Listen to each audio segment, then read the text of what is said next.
નમસ્કાર વિદ્યાર્થી મિત્રો, સંદીપ પટેલ સર એજ્યુકેશન ચેનલમાં આપનું હાર્દિક સ્વાગત છે. સૌપ્રથમ તો મારી ચેનલને સબસ્ક્રાઈબ કરો, બેલ આઇકન દબાવો જેથી તમને નવા નવા વિડીયોનું નોટિફિકેશન મળતું રહે.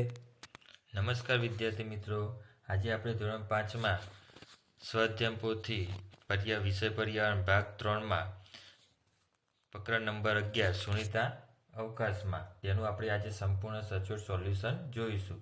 બાળકો, અહીંયા પ્રશ્ન 1માં ખાલી જગ્યા પૂરો. નંબર 1, અવકાશમાં આપણી પૃથ્વીનો આકાર ખાલી જગ્યા લાગે છે તો અહીંયા ગોળ જવાબ આવશે, એટલે ખાલી જગ્યામાં લખવાનું ગોળ.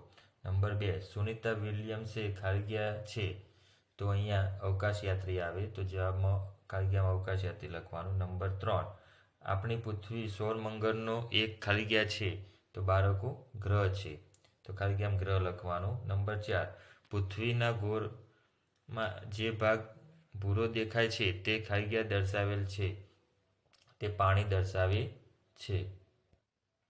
નંબર 2, વર્ગીકરણ કરો તો અહીંયા જમીન પર જોવા મળે તે અને આકાશમાં જોવા મળે તે.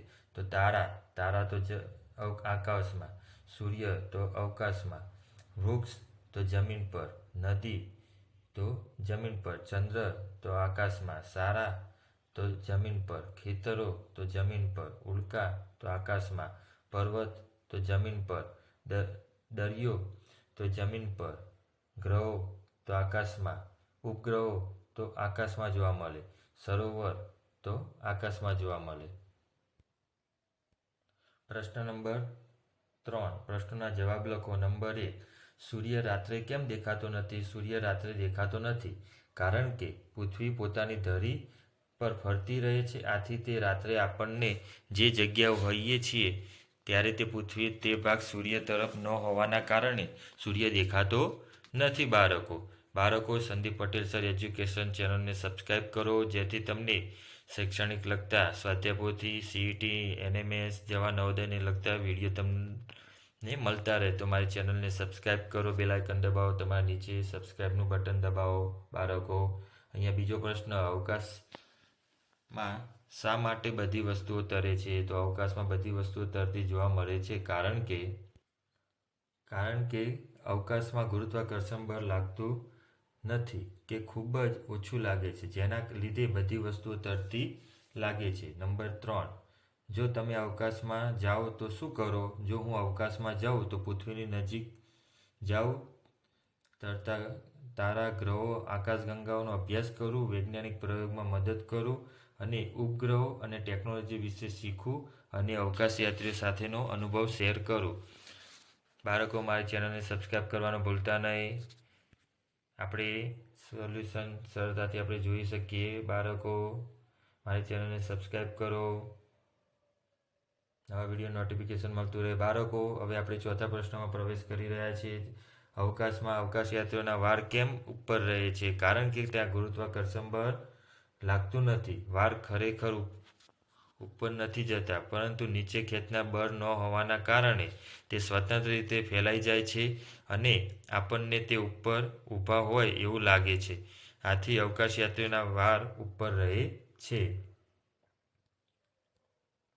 ચલો બાળકો, આપણે ચોથા પ્રશ્નમાં શું કહેવા માગે છે કે નીચેના વિધાનો ખરા છે કે ખોટા તે દર્શાવો. નંબર 1, પૃથ્વીના ગોળામાં વિવિધ ગ્રહો વિશે માહિતી આપેલી છે, તો આની અંદર ખોટું આવશે બાળકો. નંબર 2, અવકાશમાં માનવીનો વસવાટ છે, તો આમાં ખોટું. નંબર 3, ચંદ્ર ઉપર તમારું વજન પૃથ્વી કરતાં ઓછું થશે, જવાબ સાચો આવશે બાળકો. નંબર 4, અવકાશ મથક પૃથ્વીના હજારો કિલોમીટર દૂર આવેલો છે, સાચી વાત છે. નંબર 5, ઉપર ઉછાળેલું પીછું પૃથ્વી પર આવતું નથી, ખોટી વાત છે બાળકો. પ્રશ્ન નંબર 6, પૃથ્વીને દરેક પદાર્થને પોતાની તરફ ખેંચે છે, જવાબ સાચો આવશે બાળકો. એ રીતે બાળકો, અહીંયા વિકલ્પ પ્રશ્ન નંબર 5, આપેલા વિકલ્પમાં સાચો વિકલ્પ શોધીને લખો. નંબર 1, કયો તહેવાર ચંદ્રને આધારે ઉજવાતો નથી? તો જન્માષ્ટમી, દિવાળી, રમઝાન, ઈદ કે ઉત્તરાયણ? તો બાળકો, જવાબ આવશે ઉત્તરાયણ, ડી. નંબર 2, સુનિતા વિલિયમ્સનું વજન અવકાશમાં કરવામાં આવે તો કેટલા કિલોગ્રામ થશે? તો આપણો જવાબ આવશે બી 0 કિલોગ્રામ. નંબર 3 બાળકો, નંબર 3માં શું કહેવામાં આવ્યું છે કે અવકાશયાત્રીઓને નીચેનામાંથી કઈ પરિસ્થિતિનો સામનો કરવો પડે છે? તો અહીંયા જુઓ, નંબર 1 પાણીના ટીપાં સ્વરૂપે મેળવવું પડે છે. નંબર 2 શરીરને ચોક્કસ સ્તર રાખવામાં બાંધવું પડે છે. નંબર 3માં પગ અવકાશયાત્રીઓનું વજન સહન કરી શકતું નથી. નંબર 4 તેમની પ્રવૃત્તિ સુનિશ્ચિત કરે છે. તો આની અંદર જવાબ આવશે નંબર 2 આ એ. તો વિધાન 1 અને વિધાન 2. તો વિધાન 1 અને વિધાન 2 જવાબ આવશે. બાળકો, આગળ આપણે જોઈએ તે ચોથો અને પાંચમો.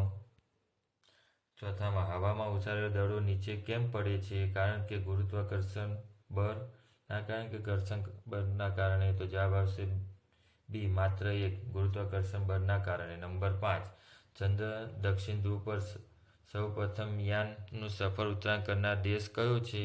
તો ભારત. બાળકો, અહીંયા પ્રશ્ન નંબર 8 આપેલા તિથિને ચંદ્રની કળા કેવી હશે તે દોરો. જો અહીંયા બીજનું મેં દોરેલું છે. શુદ્ધ બીજના દિવસે આવો દેખાય, શુદ્ધ આઠમના દિવસે આવો, શુદ્ધ દસમના દિવસે આવો દેખાય બાળકો, પૂનમના દિવસે આ રીતે, અને અમાસમાં ચંદ્ર દેખાતો નથી.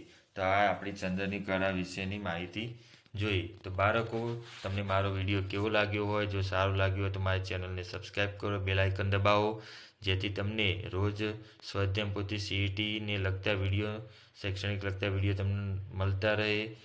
મારી ચેનલને સબસ્ક્રાઈબ કરજો અને બીજા ગ્રુપમાં શેર કરજો. આભાર બાળકો.